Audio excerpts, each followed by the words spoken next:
Good morning, everybody. It's a Savage Stacker. First and foremost, a moment of silence for the families and people in Florida.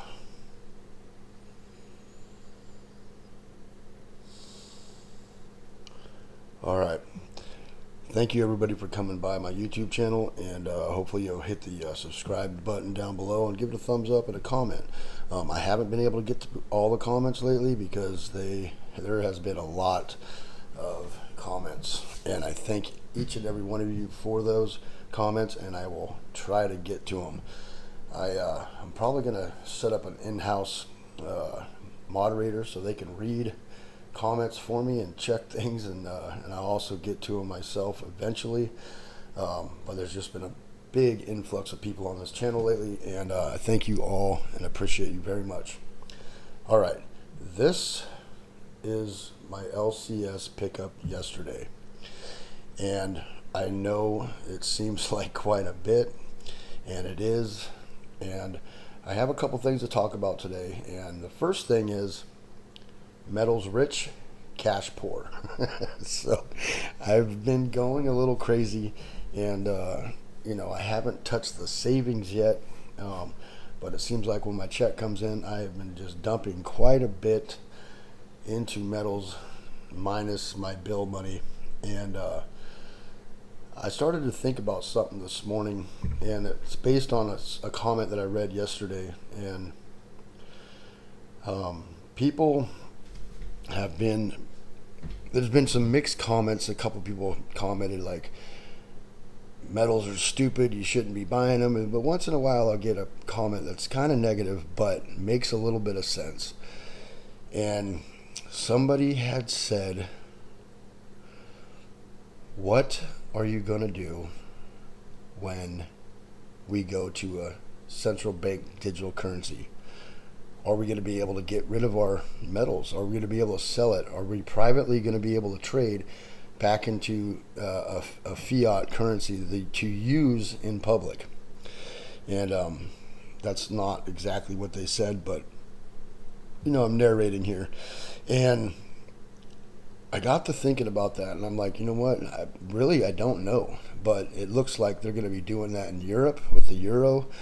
They're already doing it in China, and there's been a lot of talk within the next couple of years to have a central bank digital currency here in the United States, and they're trying to roll it out. They really are. And I'm very concerned about that. It makes me very nervous, and not for me personally, but just they can track your every movement and just all kinds of things.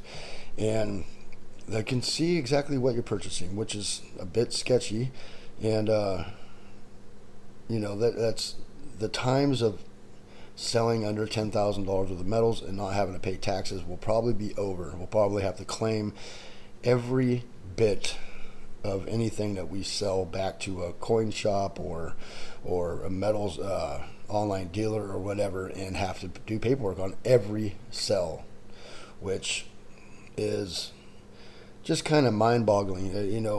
Our currency now, the one thing that it does say on it that I believe is good is that it's good for public and private trade, right?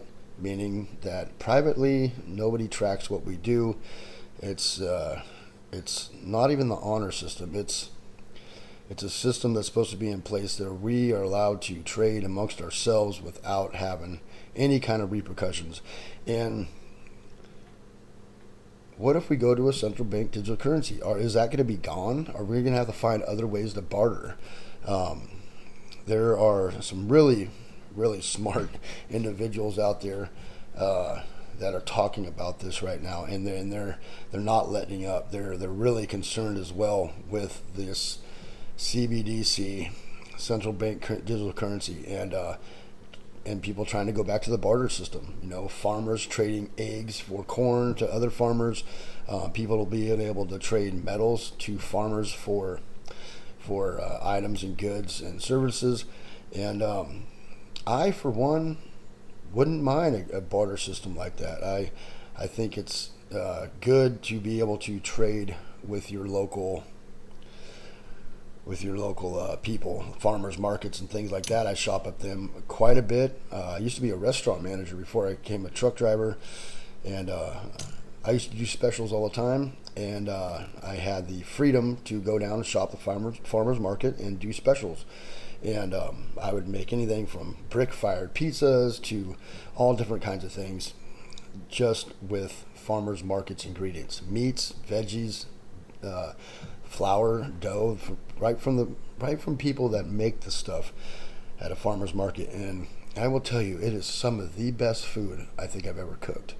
And you guys don't know this about me, but I've been a chef, I've been a butcher, I was in the food industry pretty big. I've owned a couple of my own businesses as far as being a vendor at like big shows, Cali Roots Festival, Reggae in the River, big, 3-4 day concerts. I used to have a little stand and we would sell food there, and we'd make pretty good money. And I was really engrossed in the food industry for a long time, but I will tell you one thing. If you are part of the food industry, my hat's off to you. They work their asses off. All right, so yes, I'm going to have to dig into this a little deeper. I have no research on this right now. It was just a concern of mine. Are we going to be stuck with precious metals if we have a central bank digital currency? Are we going to be able to trade? Are we going to be able to barter? This has been money for thousands of years, gold and silver. It is God's money. It is in our Constitution, if you're from the United States, and says it's the only one and true money out there. Currency is gold and silver. And I don't think that's going to go away, but I know that they're really pushing on cryptocurrencies. And if you look back at crypto right now, or Bitcoin, and there's a lot of you Bitcoiners on there, you're going to hate this, that been coming by the channel lately, but when they started implementing where you had to put in all your information to get to your crypto wallets is when Bitcoin started going down. And that correlation is pretty close, actually. Within a few weeks, it started pulling back. That's because when you go on a ledger like that and it's very private, and then it becomes semi-public, where you've got to pay taxes on your cryptocurrencies, a lot of people shy away from it. You start backing out of it.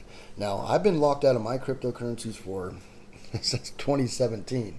I haven't been able to buy, trade, sell. I've watched it go up to like $1,200, which is, I only put $100 into it. Now it's back down to like $120, like it's or $220, and so I've watched it go up and down, and I've never been able to mess with it because I've been locked out. I mean, I've tried to get it unlocked. I've called people. I've done all kinds of things, and I just don't remember my password. That's basically what it boils down to. But it was so hard to get into that I couldn't get to it when I wanted to trade it. I wanted to trade it at 1,200 or use it for metals or whatever, and I couldn't. So that scared me away from buying any more crypto, so I won't do it. I know there's a lot of crypto guys out there that are like, dude, just put it on a little key wallet thing. You plug in the computer. I don't even know what those things are called at all. I'm not that witty with the computers, but I'm not going to do it. I don't trust it. I don't trust that myself with my passwords, so I just won't do it. So anyways, yeah, I am very concerned with what will happen once we head into, and it's going to happen. It's not if or will it or anything like that. It's if and when we hit a central bank digital currency. It's coming, and it's rolling out pretty fast. All right, this is my LCS pickups. I did get some love yesterday from him. I went in there. He hasn't had anything like this. He hasn't had more than 100 ounces in his store in 2 months. Finally, somebody came in on Tuesday and sold him these bars here, so like 46 ounces of silver. And he texts me right away and goes, hey, I got some stuff in. I said, hey, where's the Inglehards? Where's the Johnson Matthey? Where's that stuff? Like, you used to sell that stuff to me all the time. Well, he got smart, and what he's doing now, which I notice a lot of LCSs are doing now, is he's pulling them aside and he's putting them on eBay. And he's making a little bit of extra money because nobody's coming in. He's not making any money right now. Nobody's selling. So when somebody does come in, some Inglehards or some Johnson Matthey or some really nice, other bars come in and he gets a really good cheap deal on them, he's putting them on eBay. And that's cool, make your money. But, I've been getting stuck with the cheaper stuff, which I don't even know what these are. I really don't. I've seen them around. So if anybody knows what those are, they're older, let me know. They're pretty cool. I like the bar. At the very top of here it says free markets, free people, equals free people. Gold and silver. I think it's goldandsilver.com. A lot of this stuff is older. This is a generic Year of the Monkey, 2016. This thing, everybody knows these. These are just cheap, generic Silvertown bars. And then a little one of these right here. But this stuff was about $22 a pop. But this stuff right here, most of this is Canadian, Royal Canadian Mint. Some of it's got some spotting on it. But this is like a 1.5 ounce. 1.5 ounce. There's 6 ounces here and 1.5 ounces, right? Now these are 1.25 ounces, which I thought was extremely weird. So we got another 5 ounces in 4 coins and 1.25 ounce coins right here. And these ones look pretty darn good, but they are 2016, which means that they don't have the mint shield, whatever, that's technology on it, so they can definitely get milk spots on them. And then this one here is a 3/4 ounce Royal Canadian Mint, 3/4 ounce Wolves, pretty crazy.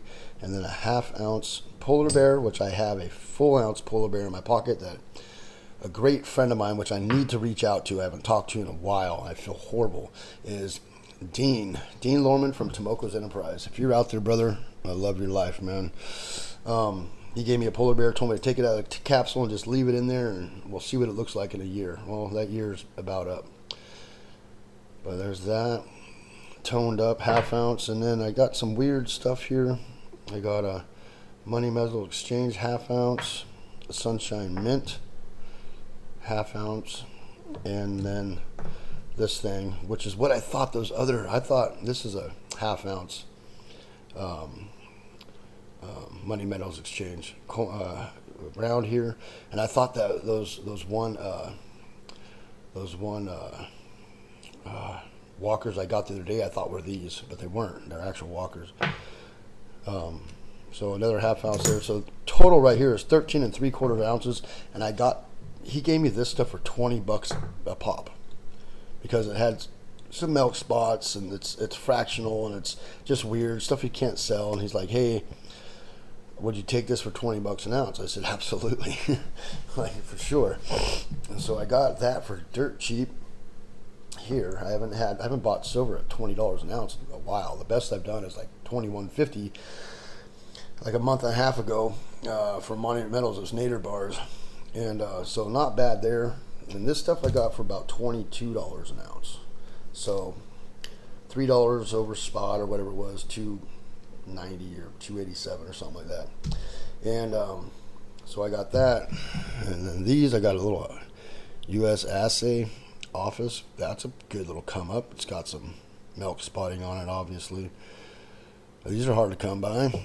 A couple old Elemental. This company's gone. Shady little company. I love the Elemental products though. Little weird just little random generic old, and then a bunch of these trade units. Three trade units. So I got all this right here for like $22 or $21.87 or something like that per ounce. 22, it could have been 23, I don't even know. But I know when I added it all up, I was able to get roughly 70 ounces for $1,500. So not bad. It was pretty good. This helped over here a lot. This helped $20 an ounce. That helped a lot. So that was pretty cool because usually fractional stuff is more expensive. So that was cool. Didn't get much in the way of the fractional, but he gave me a deal because some of it has marks on it. And he's like, "Hey, I'll give you a deal on this." because it's just random weird weights that he can't sell. He has a hard time selling it. Just weird random weights. So yeah, so I got that for a good deal. This for a decent, pretty good deal. Better than most local coin shops, that's for sure. And then I have something special. We're going to open it up with you. And this is a very rare Johnson Matthey bar. There's 250 minted. Hold on.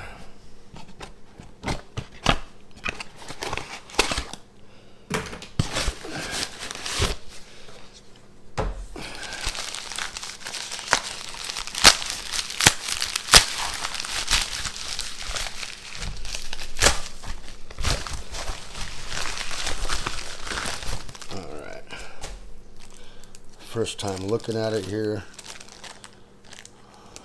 See, to the regular person, this would be not anything special, but to a well-trained eye, this is something very, very cool. Let's take a look here. Bought this on eBay. These are only 250 minted. And it's got a pretty cool serial number, 5599. Royal Bank, 250 of these minted, and there's probably only half of that still in existence. I can guarantee you some of these have been melted down, and that's just the way it happens. These are from the early 80s, and a lot of stuff gets melted down. People that don't know what they're doing, people that sell into refineries, or they get all banged up, and this used to be cheap generic silver right here. Now it's got a hefty premium on it. So yeah, that's another one added to the vintage stack right there. Very rare Johnson Matthey bar right there. So, and I like the pressed. For some reason, I like pour. I like my Inglehards poured, and I like my Johnson Mattheys pressed. I don't know why. I have no flipping idea why. That's just how I like it. So yeah, this is the pickups I got recently, and that's my monthly. It's been like once a month I've been buying a Scooby snack, and but this train is not going to last forever. A rainy season's coming, and I'm going to be back to broke. And that's another thing I want to talk about real quick here. I got a couple minutes. That's metals rich, cash poor. I spent a lot of money yesterday on this stuff here, and got my bank statement, and I got less than $1,000 in there, which is crazy. That's not including my savings. Payday's tomorrow, but normally I don't let myself get under $2,000, and I was right at like $2,100 in there, and I pulled out 15 or 16 for this, and I'm like, wow, okay. Savings accounts got some money in it, of course, and I got some cash savings as well. But I am metals rich, cash poor right now, and I haven't been like that in a couple years. It's because I've been backing up the truck so much. If you can get it for $20 an ounce, $21, $22 an ounce, dude, compared to what we've been paying, metals are not going to stay this low. I do think that they could pull back a little bit more, to be honest, but I don't think it's going to stay there very long.